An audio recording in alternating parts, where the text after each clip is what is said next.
Hey guys, Randy Orton, Fan 2011, and I'm bringing you the first of two dual races in the PORWC Pepsi Cup Series. As you can see, this is the first dual race, so this will determine who will start where in the inside row. That's right, these guys will start on the inside row of wherever they finish.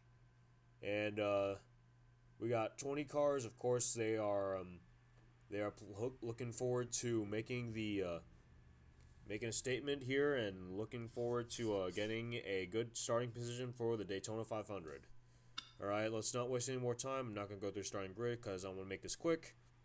Let's get this first duel going with those famous words in motorsports. Drivers, start your engines.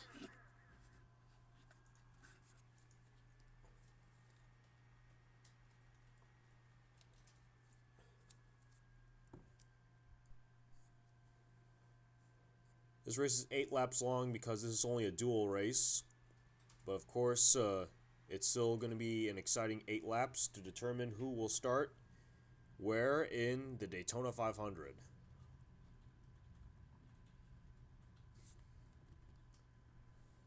Of course, we got some household names like Justin Perry, Trent Dunham, Alexander Dawson, Dylan Poteet, Charles Jackson, many household names.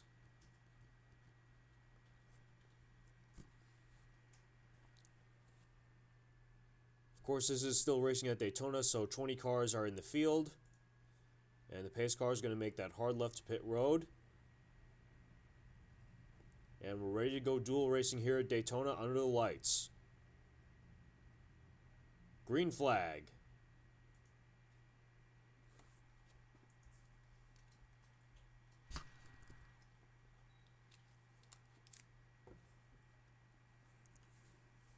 Justin Perry leads the field into turns 1 and 2, followed by Alexander Dawson and Dylan Poteet, and then Pichu in the inside row, 1st through 4th.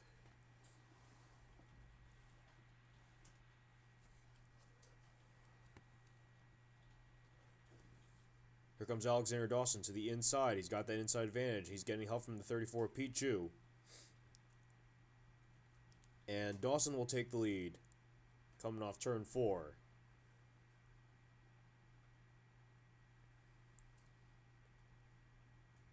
And it's Alexander Dawson who will lead the first lap.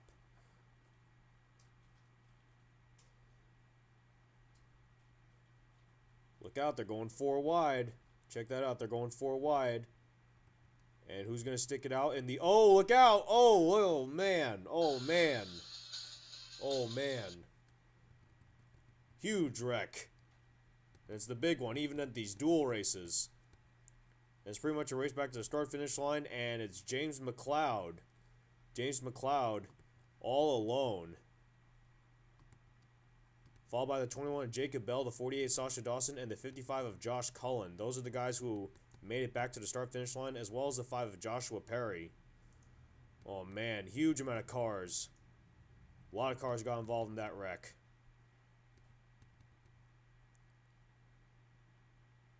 And just like that, the big one on these dual races. That is just what the danger of running 4 wide here at Daytona at such a high speed.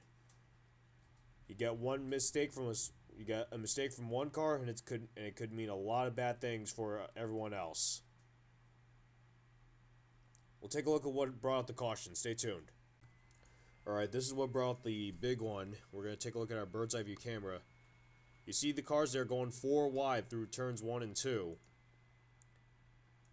And then something's going to happen with one of the cars, like right about here. Yes, right about here.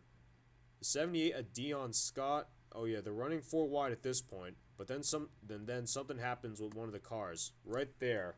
Maybe we can get a better angle. Right about here. It looks like Dion Scott ends up sliding across the racetrack. And then that's going to collect the 9 of Charles Jackson, the 34 of Pichu in the process. Oh, man, and then... Oh, man. Oh, Charles Jackson and Pichu just go flipping. As well as the 43 of Dylan Poteet. And then everybody else pretty much got involved. Nowhere to go. Man. What an ugly wreck.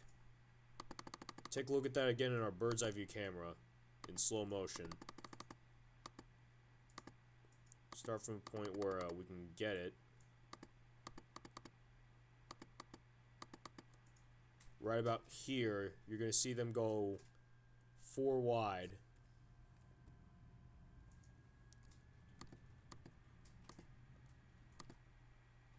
And then right at this point, this is where all the havoc comes in. This is where all the havoc starts.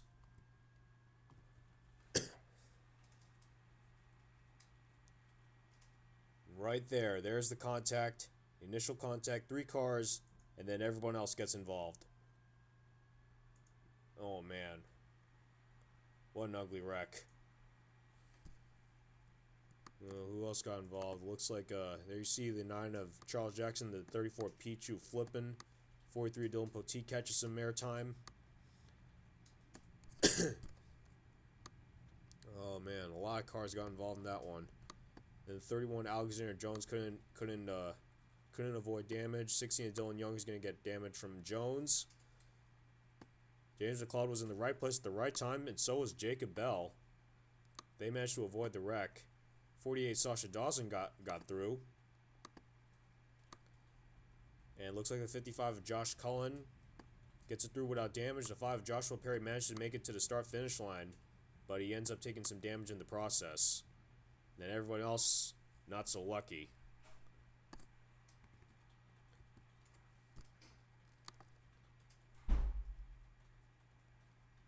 Man, what an ugly wreck. Take a look at that in real time. Once again, we'll take a look at that in real time, and oh man, look at all that carnage.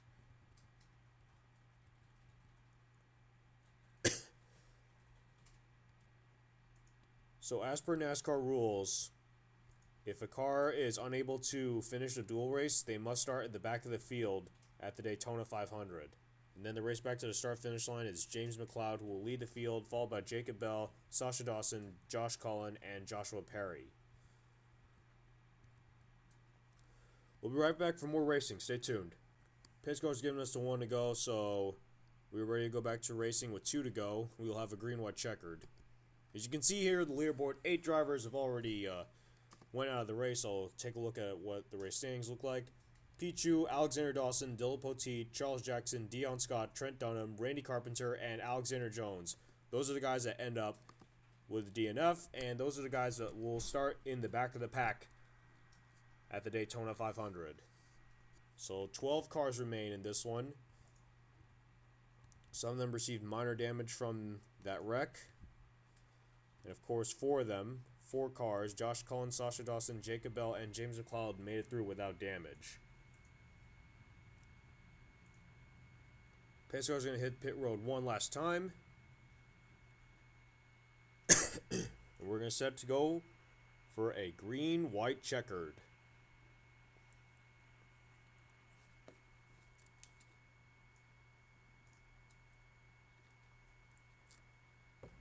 Obviously, you can see some of the cars are much slower than the others.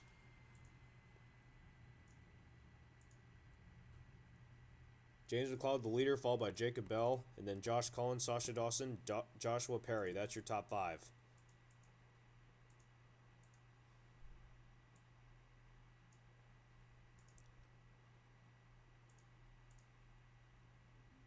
Some of the guys are able to block, and it's going to be a good one for the finish.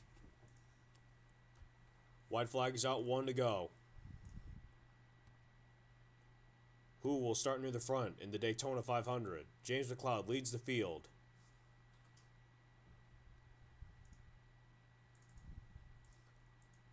And they come through turns 1 and 2.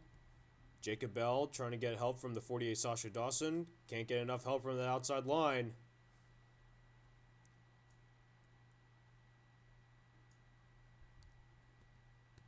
James McLeod starting to pull away. If he can block that inside line, he might be able to win this. And he does. And coming off turn 4, it's going to be the 11 of James McLeod winning the first dual race. Followed by the 55 of Josh Cullen, the 48 Sasha Dawson, the 5 of Joshua Perry, and the 21 of Jacob Bell. Your top 5.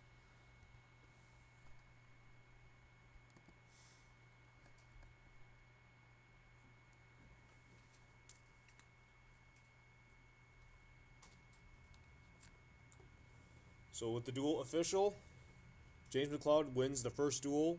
He will start third in the Daytona 500. Josh Cullen in the 55 car will start fifth. Sasha Dawson in the 48 will start seventh. Joshua Perry in the 5 car will start ninth. Jacob Bell in the 21 will start 11th. Mitch McDonald in the 1 car in 13th. Rachel Williams managed to finish the race. He will start 15th. Justin Perry in the 18 will start 17th. Austin LaPlante will start 19th. Jake Cole will start 21st. Dylan Young will start 23rd. And John Dawson will start 25th, as per of the rule in the Gatorade Duel. So James McLeod will start off. Look out! Don't want to get too much damage before the 500. So James McLeod will start off the season with a big win here at the duel. He will start near the front at the Daytona 500. Stay tuned for more duel action. We have the second duel going on, and that will determine who will start on the outside row in the Daytona 500. This has been your Pepsi Cup Series President Kevin Ravenel signing off.